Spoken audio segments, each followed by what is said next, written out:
It was Christmas morning in the small town of Brookhaven, Maine, a quiet, snow-blanketed community where families still left their doors unlocked and neighbors exchanged homemade pies. The frost clung to windows like lace, and the only sound in the air was the soft crunch of footsteps over fresh snow. Inside the Hawthorne family home, the scene was picture perfect. A glowing tree stood in the corner of the living room. Her little brother Jake was lost in the blinking lights of his toy train. Their parents, David and Carol, were sipping coffee smiling, the kind of moment families wait all year to enjoy. Its branches heavy with ornaments and twinkling lights. Stockings were hung neatly by the fireplace, each one embroidered with a name: David, Carol, Emily, and Jake. What they found inside the house would haunt them for the rest of their lives. A festive living room turned into a massacre scene. Wrapping paper soaked in blood. A child's slipper lying next to a lifeless hand. And in the center of it all, the body of David Hawthorne, collapsed beneath the Christmas tree. His arms still outstretched as if trying to shield his children. A tray of cinnamon rolls cooled on the counter. And gifts, only to discover a scene of cold-blooded slaughter. Christmas music played faintly on the radio. By 7:30 a.m., Emily, just 12 years old, had already unwrapped a new pair of ice skates. But by 8:15 a.m., that peaceful silence was shattered. A frantic 911 call came from a neighbor across the street. A woman who stepped outside to take a Christmas photo of the snowfall and saw something horrifying through the Hawthorne's front window. She told dispatch, "There's blood. Oh my God, there's blood everywhere." Police arrived within minutes. The officers had walked into what should have been the safest place in town. A home filled with love, laughter, and the killer? Nowhere to be found. To the outside world, the Hawthorne family seemed almost too perfect. David Hawthorne, 42, was a respected high school principal, known for his stern but fair demeanor and his unwavering commitment to his students. They lived in a cozy colonial-style home just 2 blocks from Main Street. Holiday decorations went up right after Thanksgiving. And every Christmas Eve, David would read "'Twas the Night Before Christmas" to the kids in front of the fire. Neighbors called them the kind of family you only saw in movies. Carol, his wife, was a pediatric nurse. Things inside the Hawthorne house were not as pristine as they seemed. Beneath the surface of holiday cards and smiling photos was a series of unspoken tensions, the kind of strain that builds over time, quietly, until it erupts. Beloved in the community for her gentle hands and kind heart. Their 2 children, Emily and Jake, were bright, well-mannered, and active in church and school events. But as investigators would soon learn, David had recently been under intense pressure at work. A robbery gone wrong? Or something far more personal? A cheating scandal involving several students had rocked the school, and rumors suggested he'd been accused of covering it up. Carol, meanwhile, had taken on extra shifts at the hospital, often returning home well past midnight. The marriage, some friends whispered, had grown cold. Still, nothing, absolutely nothing, prepared anyone for what happened that Christmas morning. Because even families with cracks don't usually end in blood. Investigators were left wondering, was this a home invasion? The crime scene was chaos, not from the act of violence itself, but from how utterly out of place it all felt. A fully decorated Christmas tree stood glowing in the corner, gifts still wrapped beneath it, while blood pooled beneath the bodies of Carol and David Hawthorne on the living room floor. Both had been shot at close range, execution style. Emily, just 12 years old, was found near the staircase as if she had been trying to run. Jake, barely 7, was in the hallway with a toy still clutched in his hand. The innocence of the setting only deepened the horror.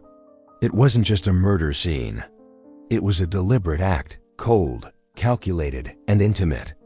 Detectives began documenting every detail. No sign of forced entry. No valuables missing. No evidence of a struggle. There were no boot prints in the snow outside. The doors were locked from the inside. The family dog hadn't barked, which told police something crucial. The killer had likely been someone the family trusted. Someone who could walk in unnoticed. Someone who knew the house well. The murder weapon, a 9mm pistol, was found in the kitchen sink, still warm. No fingerprints, wiped clean. But the killer hadn't taken the weapon with them. That, too, suggested confidence, or maybe even familiarity. The only sign of disruption? One missing stocking from the fireplace. Emily's. The hook where it once hung was bare. And that, detectives would later say, was not a coincidence. By mid-morning, word of the massacre had spread like wildfire through Brookhaven. Police cars lined the snowy street. Yellow tape fluttered in the wind. Reporters began showing up, but were kept at a distance. Neighbors stood on their porches in stunned silence, still dressed in robes and slippers, clutching mugs of coffee that had long gone cold. This was not the kind of town where things like this happened. Brookhaven was small, quiet, safe. Generations lived on the same street. Doors were left unlocked. Kids played outside until dusk. The idea that an entire family, the Hawthornes no less, had been slaughtered inside their own home. It was unthinkable. The local church canceled its Christmas Day service. Candles were placed on the Hawthornes' porch. Children clung to their parents. Teachers cried. The community didn't just lose 4 lives. It lost its sense of safety. We believe this was not a random act of violence.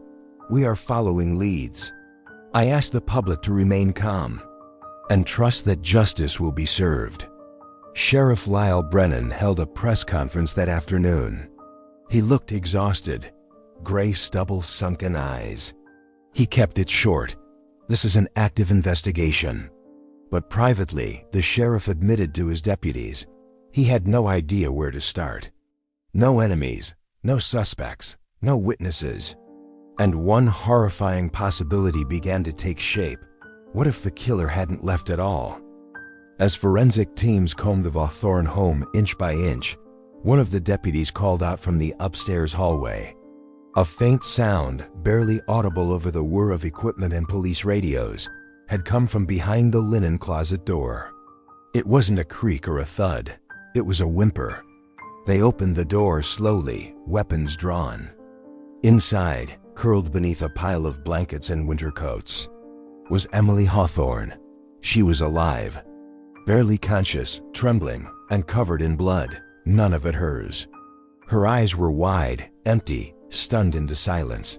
She didn't speak. She didn't cry. She just stared, unmoving, as officers lifted her from the floor and carried her out. At first, responders thought she might be in shock or drugged. But the truth was worse. Emily had seen everything. Every scream, every shot, every drop of blood that hit the hardwood floor.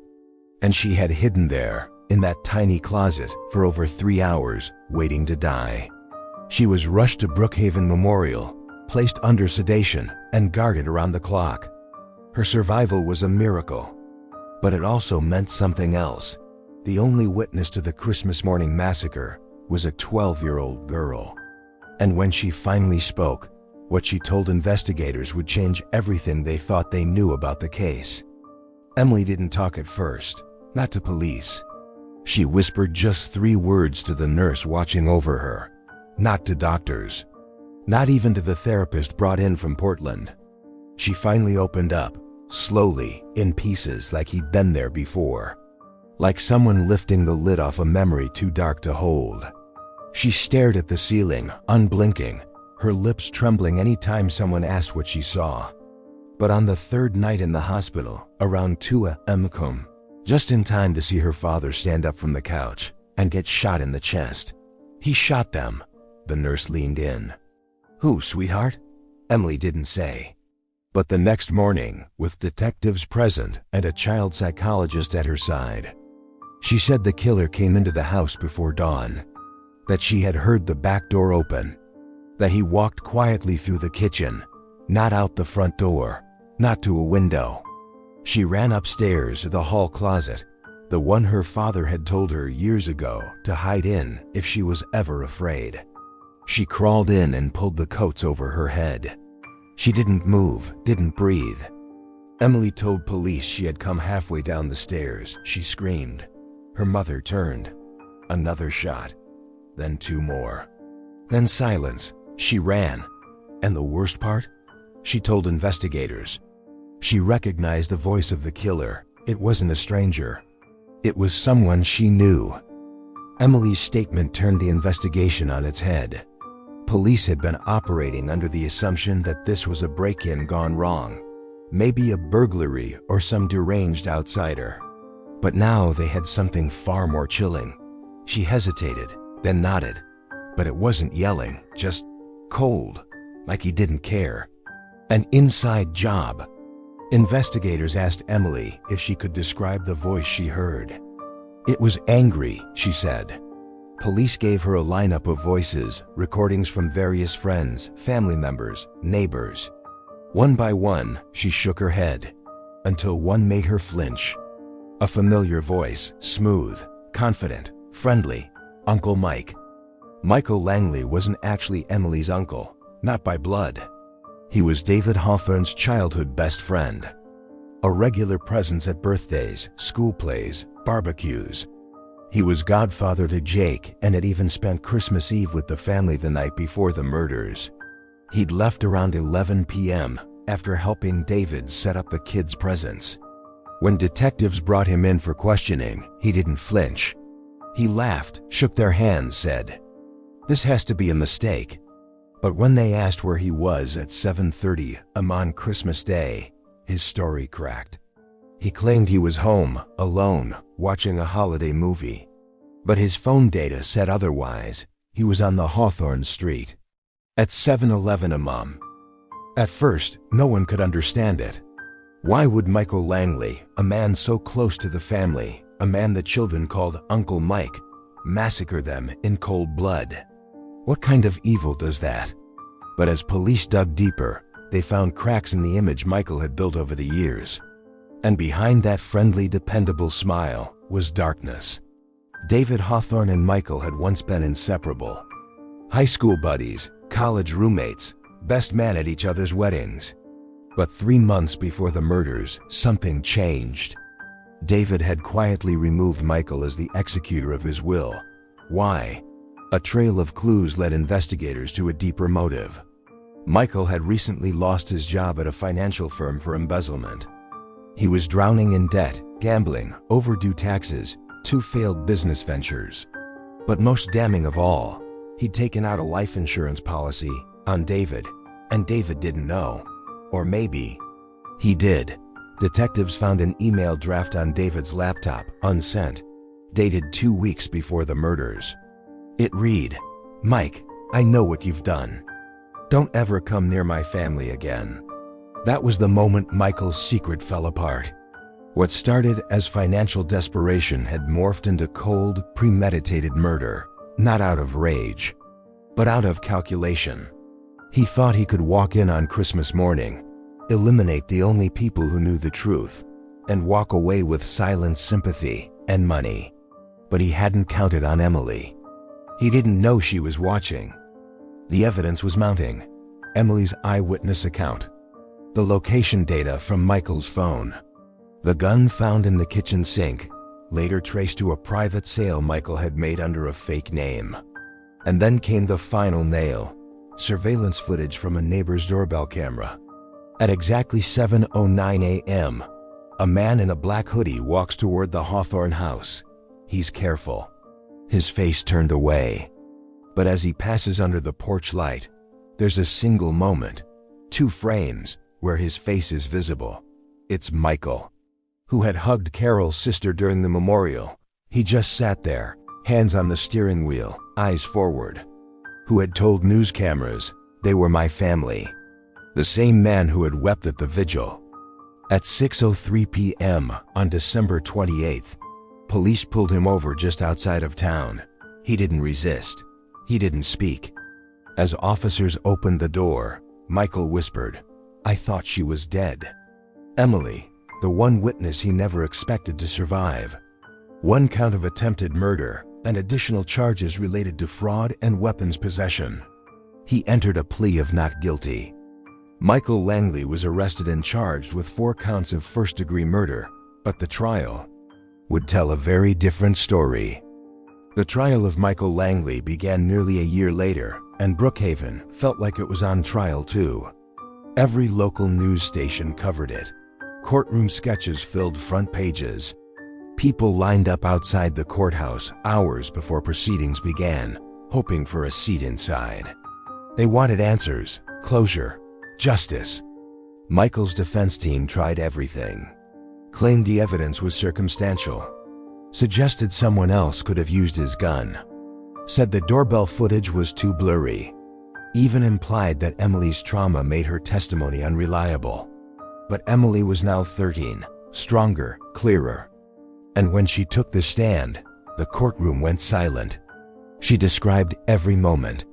The sound of her father gasping for breath, the way her mother screamed his name, the smell of gunpowder, the stillness afterward.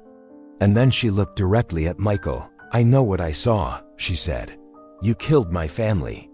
The jury deliberated for just 5 hours. Guilty on all counts. Michael Langley was sentenced to life in prison without the possibility of parole. He showed no emotion as the sentence was read, just stared at the floor. The town of Brookhaven exhaled for the first time in nearly a year. But for Emily, the journey was far from over. After the cameras left, after the courtroom emptied, and after the headlines faded, Emily Hawthorne was still just a girl. A girl who had lost everything. She moved in with her aunt in another state, changed schools, took therapy twice a week. She didn't speak to the media, didn't give interviews. She wanted more than anything to be normal again, but how could she? She'd seen the worst thing imaginable and lived. Every holiday carried echoes of that morning. Every creak in a floorboard made her flinch. And every time she closed her eyes, she remembered hiding beneath those coats, holding her breath while her world fell apart outside that door. But Emily refused to be a victim forever. At 16, she began speaking at events for trauma survivors. At 18, she enrolled in college, majoring in criminal psychology. Her goal? To help other children who had witnessed violence, just like she had. And each Christmas, she still lights 4 candles. One for her dad, one for her mom, one for her brother Jake, and one for Hope. The house on Willow Street has long since been sold, the blood scrubbed from the floors, the walls painted over. But for those who lived through that winter in Brookhaven, the memory of that morning never left. A family dinner, a trusted friend, and a little girl who survived the unthinkable. The Hawthorne massacre will never be forgotten.